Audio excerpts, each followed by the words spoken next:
Hey everybody, welcome back. This video is for chapter 2, which is public speaking empowerment. Real quick, in my introduction speech video, I mentioned that I teach a class at Harvard too, and I just wanted to show you this is the background they gave me. I wouldn't believe me either, so that's why I keep the letter on my phone. I told my boss, I said, yeah, I need permission to teach at Harvard. And he's, no, really, what do you want? So anyway, here it is. I don't know what that says. I think it's TAL something something, but it could be a cruel joke. Who knows in all reality? Now, let me drop that down and get rid of it. So we're back now. We're in my office. Um, Chapter 2, dealing with public speaking empowerment. This is on that same vein as the introduction video a little, where we talked about why many of you are required to take public speaking and why I think everyone should be required to take public speaking. I know, not a popular opinion. But chapter 2 here, it talks about empowerment in the sense that a lot of people use it, but they don't understand what it means. And it's not that they have this absence of knowledge because they've never looked it up. It's because empowerment is defined many different ways based on what it's being used for, who's defining it, and why. So I say here that it's overused. For some people, things like exercise can be empowering. They feel like they're in control of their body. For other people, when they exercise, they feel like they are very limited, like they can't do something, that they are accentuating their lower qualities instead of their higher ones. Religion is empowering for some people. They feel like they, through their faith, have a deeper relationship with their higher power and can be more confident with that. Other people see it as restrictive and doesn't let them be their true selves or do exactly what they want to do. You see there, guns, the same thing. Some people find them empowering because they feel safe. Other people find them terrible because they feel threatened. Education, opening your mind up, can be great and empowering because now I can go out and I can change the world. But for other folks, it seems like it changes their worldview so much that now that they know the truth about some things, they don't know what to do or how to respond. And that's the opposite of empowerment. So, you name it, it's out there. What I found with public speaking empowerment is that no one had defined exactly what it means. And that's true for many uses. So I decided I can't define it for every field. That's not my job or expertise, but this one is. And so I did. I did some research on this over a couple of years and came up with the Brown Public Speaking Empowerment Scale.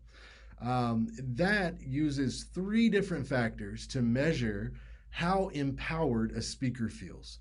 And you see those measures there. So, confidence, influence, and agency. Confidence is just what you think, right? It's your feeling that you will succeed when you go up in front of a group. It doesn't mean that you won't be nervous, but it does mean that you will have reduced fear and you'll feel poised, you'll feel prepared because you're confident about your abilities to speak in those moments. Influence is second, and that is not really your ability to influence, but your belief that you can influence other people.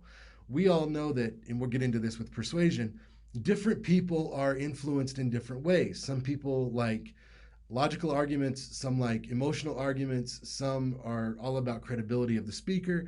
And so it doesn't necessarily mean empowerment that you are influential, but you feel as though you could be. And without that feeling, you can't really do it. So that's why that matters. And then the third item there is agency. Agency is a sense of personal ability or using your own voice and body to make a difference, to do something to make change. Now, put all of these together, confidence, influence, and agency, and consider a situation that we have all been in. Something has happened, and you think to yourself, or maybe say out loud to someone, this is not right. Someone should say something, right? But no one does, including you, including me. So, with an empowered speaker, what we're hoping for is that in those situations, for example, you would say something because you're confident in your ability to say something clearly. you know that you have the tools you need to influence other people to make whatever's happening wrong right, and you'll use personal agency, in other words, volunteer yourself to do that job when you see that it needs to be done. Now, what empowerment is not, let's be clear, is that person who always has something to say about everything. Please don't be that person. We don't want that. We want you to be able to say something when it is right, it is needed, not just to throw your opinion around because you have one. We call those people annoying, not empowered. So, when we think of public speaking in this class, what we're going to do is really try to boost up those three areas. And we'll do that throughout everything we do in this class. And so, if you want to see that PSES that I came up with, it's right here. And you'll see that those three different measures are included. And then, of course, some demographic information. If we were in a physical room together, we would do this and score it and talk about it a little more. But here, I just wanted to let you know that it is something that's out there.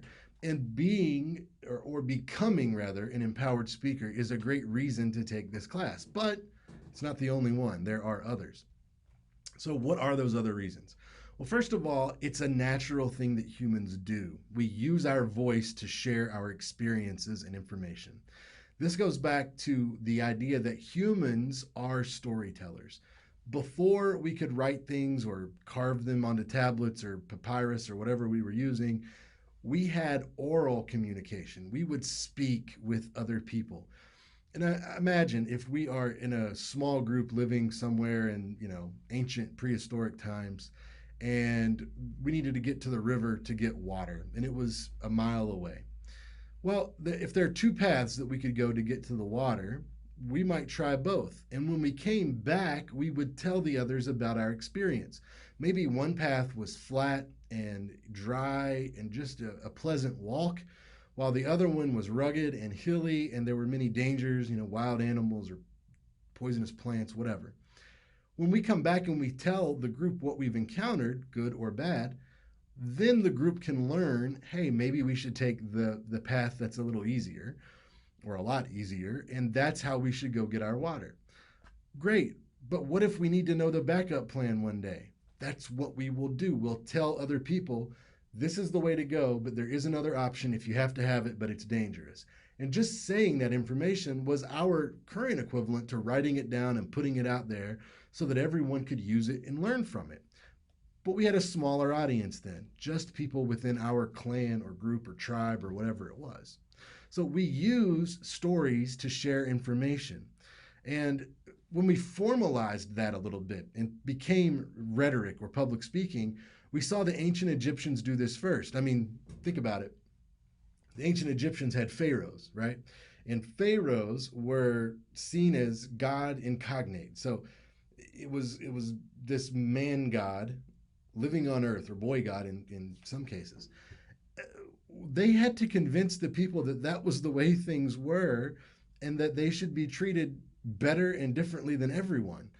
That's a pretty good persuasion, especially when you had a very, for the time anyway, educated group, right? So then we see it develop a little further with the Greeks, and it becomes sort of what we know it as today. The Romans added on some things, and really we can see our history formed through, in many cases, public speaking. We can see our more recent history that way too. If you think of big historic figures that are associated with public speaking, some folks might think of Adolf Hitler, for example. He used public speaking effectively to do terrible things. Really, what Hitler did was manipulate people, and he knew what he was doing, and the people in many cases did not, and so they fell prey to his manipulation.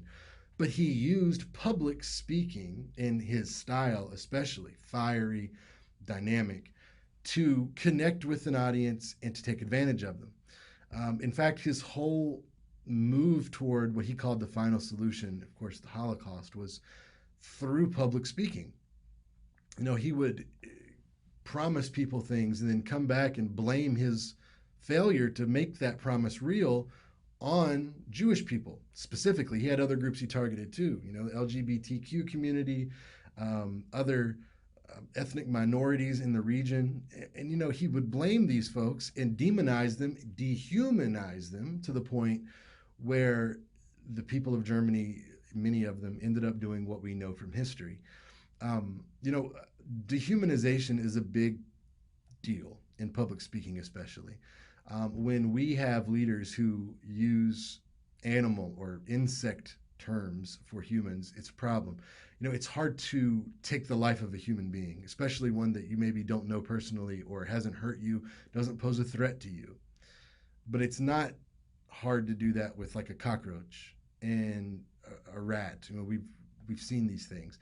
And so the language was a huge problem that led to an even bigger problem. So we need to be careful with what we say, because we see from that example, it's drastic, but it's real. Using language disrespectfully or irresponsibly or purposefully malicious is a terrible idea, and we don't want to do that. On the flip, we can look at people like Martin Luther King Jr., who used words for a very different outcome. Now, what we usually think of with Dr. King is the I Have a Dream speech, and that led to, spurring on the Civil Rights Act, the Voting Rights Act, these big civil rights landmarks of the 1960s especially. But there was negatives as well. I mean, think about the number of people that were killed fighting for civil rights. In fact, you can look at the big assassinations, including Dr. King himself and Robert Kennedy, where these men were killed for what they were saying and hoping to do. But we have come a long way since then. Dr. King's words led to a greater sense of equity in this country. We're not perfect. We're not there. We're not what he would call at the promised land. But we've gotten closer, and we can see his words helped get us there. Now, if you look at much more recent figures, you can think of presidents. So President Obama and President Trump. Politically, whatever you think doesn't much matter here, but speech experts would tell you that President Obama is probably the best public speaker in president that we have ever had a record of. Maybe Lincoln was better or Thomas Jefferson was better, who somebody, but we don't have a recording of them. We do have recordings of President Obama, obviously. JFK was a good one. Roosevelt was a good one. We've got good speakers out there, but President Obama has this unique ability to connect with a larger group through his storytelling, his personalization of his content, and his delivery style. It's very genuine for most folks, and it hits better. I mean, it connects with that audience. Then you've got folks like Donald Trump, who a speech expert like me before the presidency would have said that he's terrible, he's awful. And I still think he is in terms of his speech delivery style. He rambles, he meanders, he changes topics, he blames other people, he dehumanizes, he does all those terrible things that speech teachers would say, don't do that. But it works for a lot of people. I mean, you can look and see. I would challenge you to find someone who just thinks sort of middle of the road about Donald Trump. Someone that just sort of says, yeah, he's all right. I could take him or leave him. Most people either love him or hate him. And that sort of polarity, that extreme love or hate feeling, largely due to his words. I mean, his actions, of course, were problematic for some folks, were great for others. But, I've even spoken to many of his supporters who say things like, I really hate the way he talks, but. And so his language then is even a turnoff. So is he an effective speaker? Technically, yeah. I don't know how. We're studying that. But, when we think about public speaking and its uses, we see that in ancient history and more modern history, it matters. It matters a lot. It plays a big deal. Why is that? Well, because words are powerful. And we need to, in this class, understand that words have consequences, and they have sometimes consequences that we did not intend.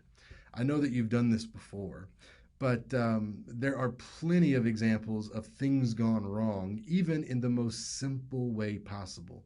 So if you look here, you'll see simple words or phrases and questions that might be a little deeper. Before we get into sort of these examples here, I'll give you one example here that is not listed, but think about a relationship. And let's say that you are in a relationship with someone, significant other. You come home or to their house or wherever, and they are already there. They're seated on the couch watching TV. You walk in and say, "Hey, how are you?" Or "Hey, what's up?" And they don't look away from the TV and they just say, "Oh, hey, yeah, no, I'm fine." And they keep staring forward. Do you think they're fine? Probably not. So you might ask, "Hey, what's wrong?"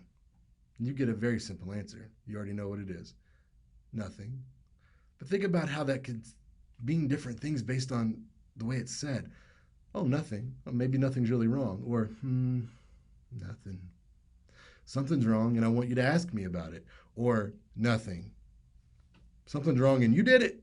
All right. So, understanding the power that just that word nothing has, I mean, it's really a big deal. And you can think about trigger words or slurs. We won't go through those. There's a long list of those. But for many people, slurs and trigger words are the same thing. A trigger word is something that sets you off. Now, it doesn't have to be a slur, but it can be. So if you hear someone use something racial or ethnic or maybe it's gender based or sexuality based, that can set sort of a trigger off in your head and you're thinking to yourself, "Oh, please come on," and it upsets you in some way. Other people, it's much simpler than that. It could be things like, for my wife, for example, it's the word moist, right? So she hates that word. Talk about like cupcakes. "Oh, these are really moist." Oh, you can see her face. She'll stop eating, put it down, walk away. It's a trigger word. For me, it's "I don't care." Now, not in every situation. If it's like, "Hey, would you like paper or plastic?" and I say, "I don't care," okay, give me whichever. But if you're again in a relationship and someone says, "I don't care," you can really blow that out of proportion, whether the person who said it meant it negatively or not.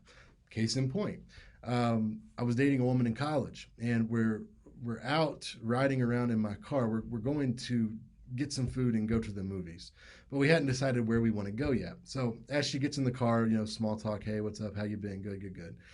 So then she asked me, "So where are we going to go eat?" And I said, "I don't care." And what I intended was to mean I don't have a preference. I would like you to decide because it's more important to me that you go somewhere that you're going to enjoy than me. I can enjoy almost anywhere. She didn't take it that way. I said, "I don't care." And then things went silent for an awkward period of time, like 2 minutes, just dead silence. And so I kind of look over and I'm like, "Hey, what's the deal? What's going on?" She said, "Yeah, you don't care, do you? You don't care about me. You don't care about us. You don't care about this relationship. You don't care about anything but yourself." It turned out bad. Like that was the end.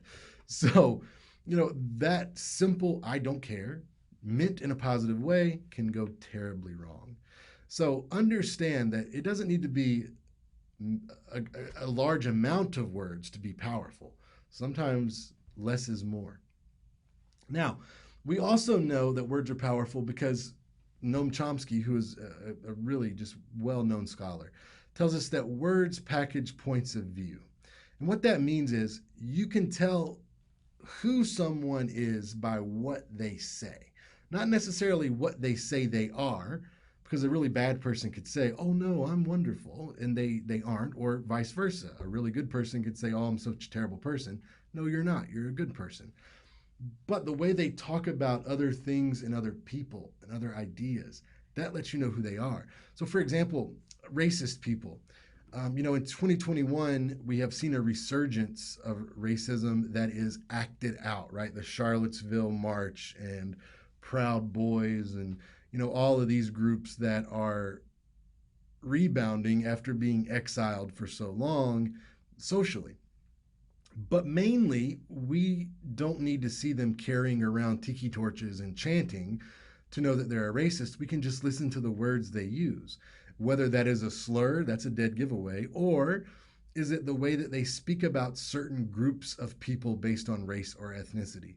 Do they group them all together as one type of person? Oh, you're a member of that group? Well, then they are all like that, those people, right? That kind of thing. Sexism is the same, right? So the way you talk about the opposite sex, or it could even be your own. Intelligent people say intelligent things. You can't have someone out here running around saying all this dumb stuff and then, well, I'm really smart. I'm the smartest. No, you're not. No, you're not. Let's see your IQ test. I mean, you're not. People who say many intelligent things will sometimes often try to downplay it. We see this a lot in our culture with women who, are often taught it's not attractive to be brilliant. That's just wrong. But also, it comes out a lot like, oh, no, no, no, it was just a lucky guess or something like that. No, you're intelligent, so own up to it. Kind people, they say kind things. Mean people say mean things, so on and so forth, right? People often will say, well, you shouldn't judge them by just what they say. You don't know what's in their heart. Yeah, whatever is in your heart spills over and that comes out of your mouth. And so that's how we know who people are and why it's okay, in some senses, not to judge a book by its cover, but to judge it by the words on its pages. And for us, that's what we say. Now, words have the power to transfer knowledge. This is learning, right? When you can teach someone something, that's not a novel idea. Words also have the power to persuade others, and that is change attitudes, beliefs, behaviors, values. We'll talk more about that as we move forward in the course, but attitudes are fairly simple to change. Now, values are our core good, bad, right, and wrong. Those are tougher to change and usually take more than one public speaking encounter, but it can be done. Just reference the Hitler mentioned earlier in this video. Now, words also have the power to make and break relationships. There's that what's wrong, nothing example. But the way you speak to your family can really matter in terms of how they think of you.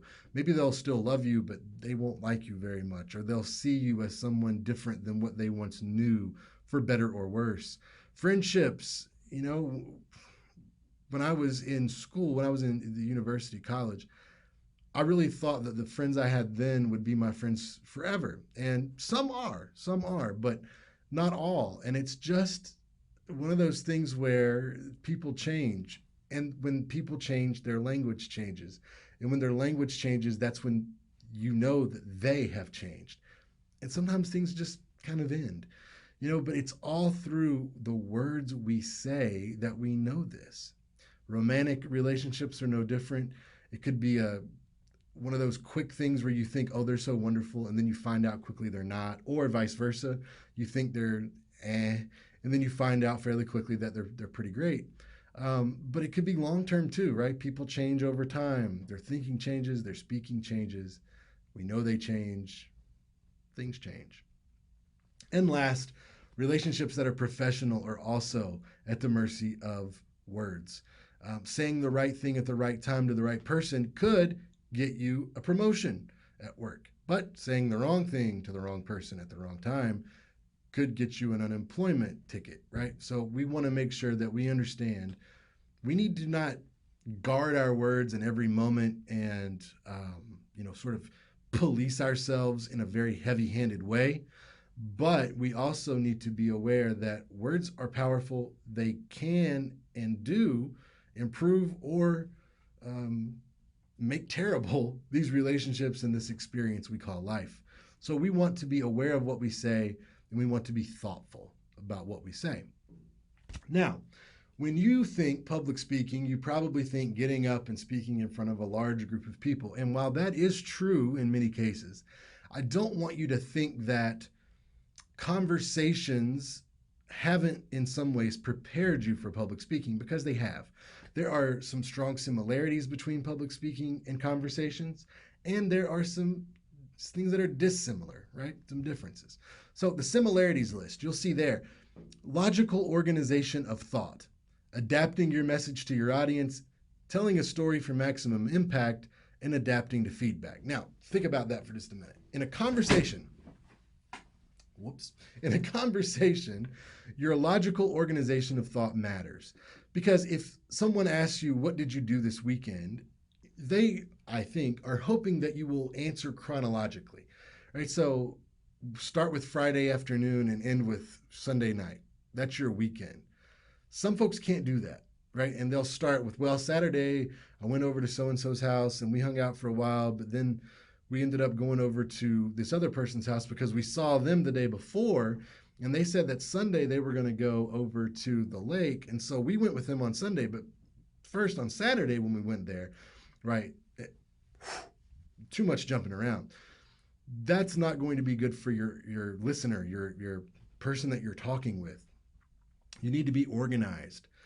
Similar, adapting your message to the audience. Now, if you're talking to your best friend versus a parent, for example, in most cases, the same story will come out in a different way.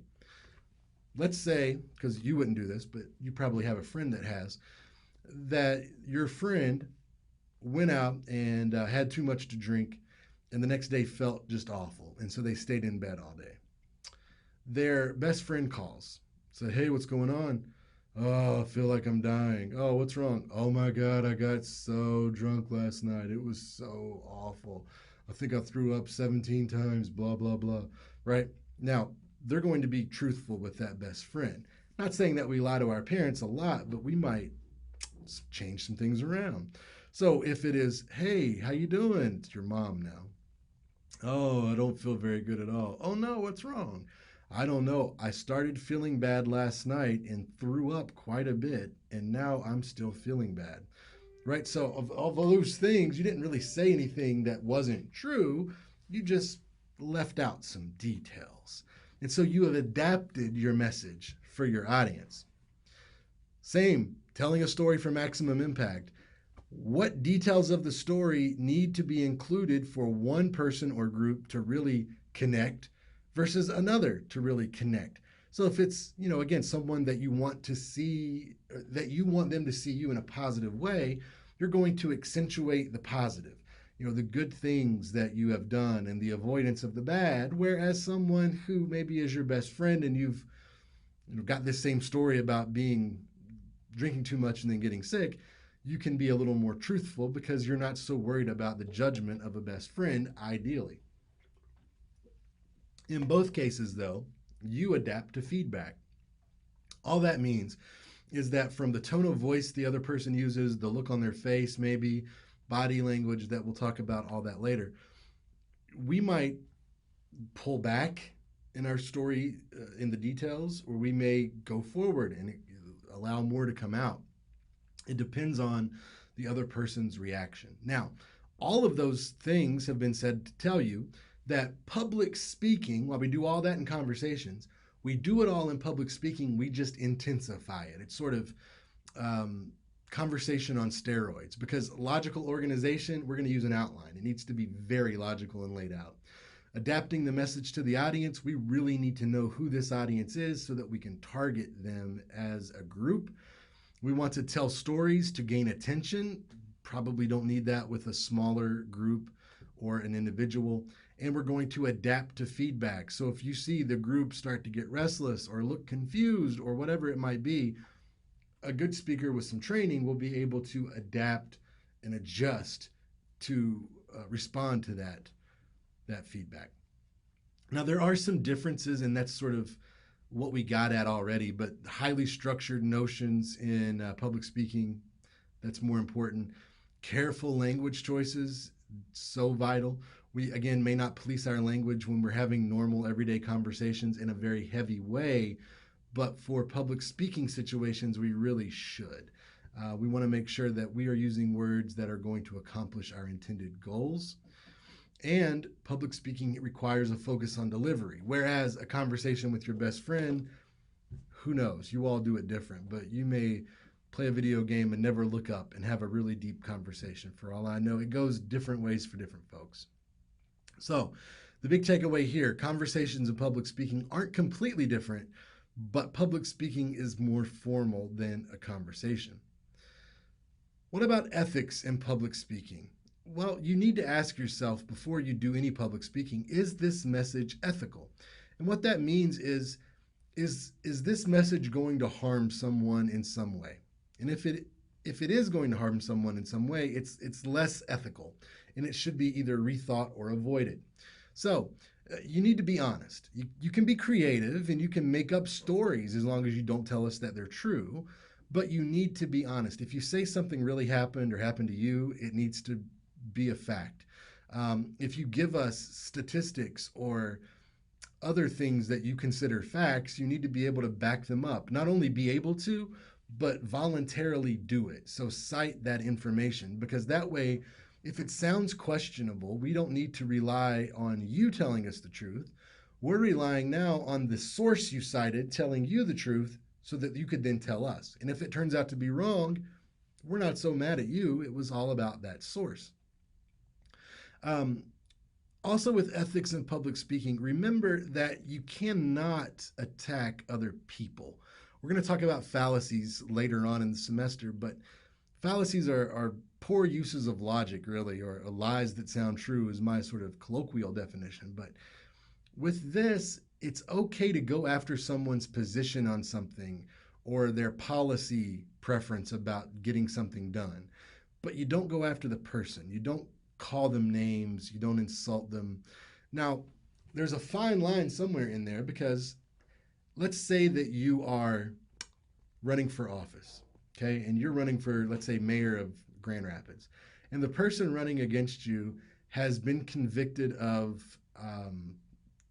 stealing, right? They have a theft record, a misdemeanor theft record. You bring that up. Now, it can be done ethically or unethically.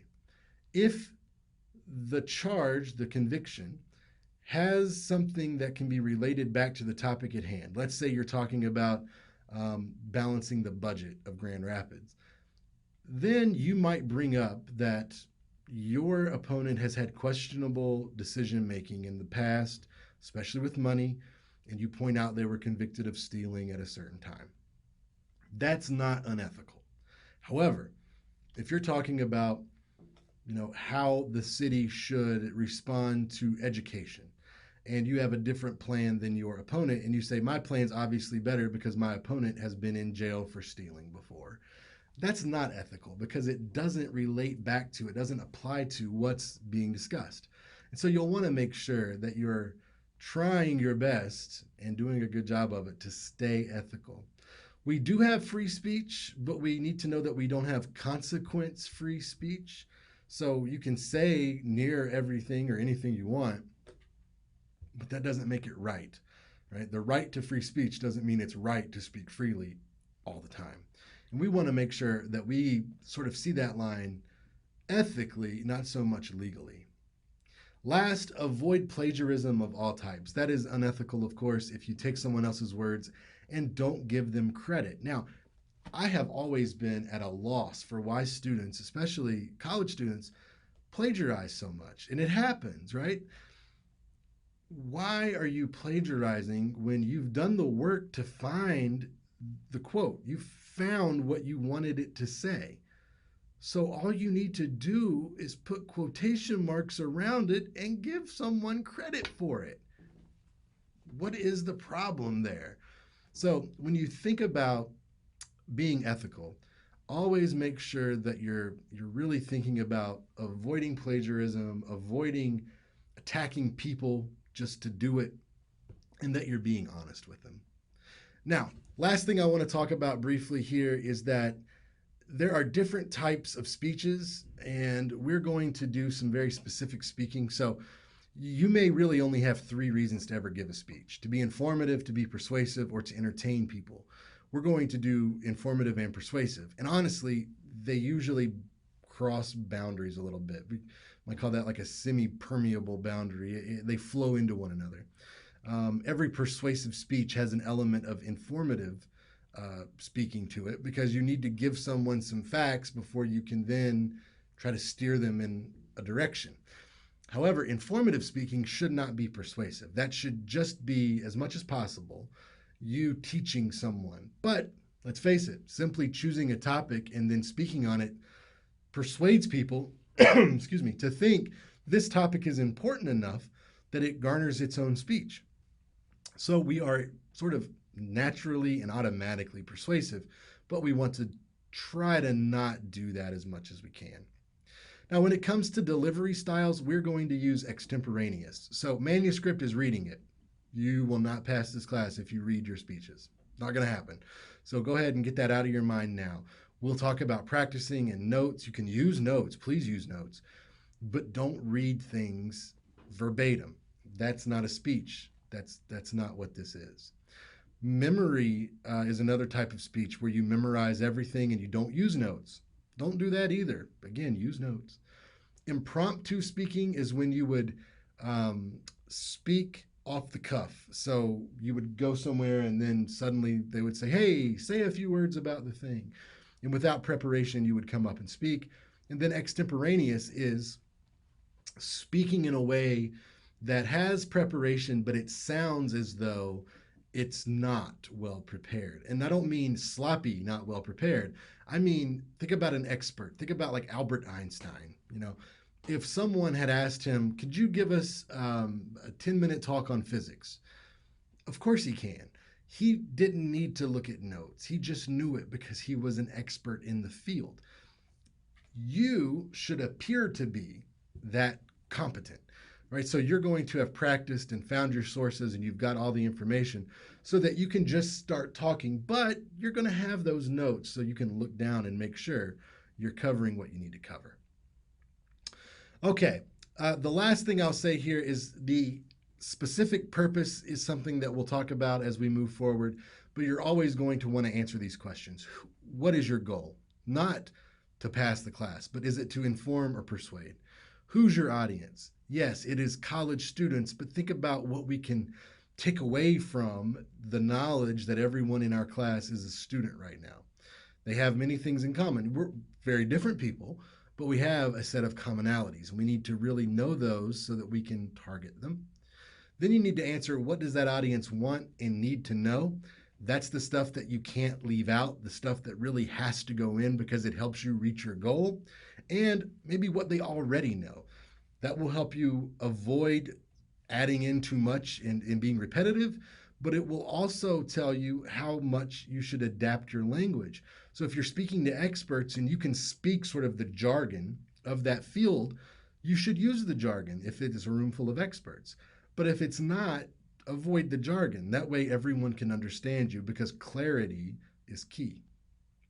All right, so when it comes to public speaking empowerment, that's what we're aiming for in here. I want you to be more confident, feel more influential, and of course, be more willing to speak, increasing your personal agency. Understand why we speak and the power of the words we use. From our storytelling history as ancient people to our more modern times, we know words are powerful. Conversations and public speaking aren't the same, but they aren't completely different worlds either. The speaking that you have done to this point in your life is going to be beneficial. It's not the same, but it's beneficial. It's a good start. And remember, we want to be ethical as we give our speeches. As always, if you have questions, let me know. Otherwise, make sure you've seen all the videos for the week, and I will talk to you soon. Have a good one.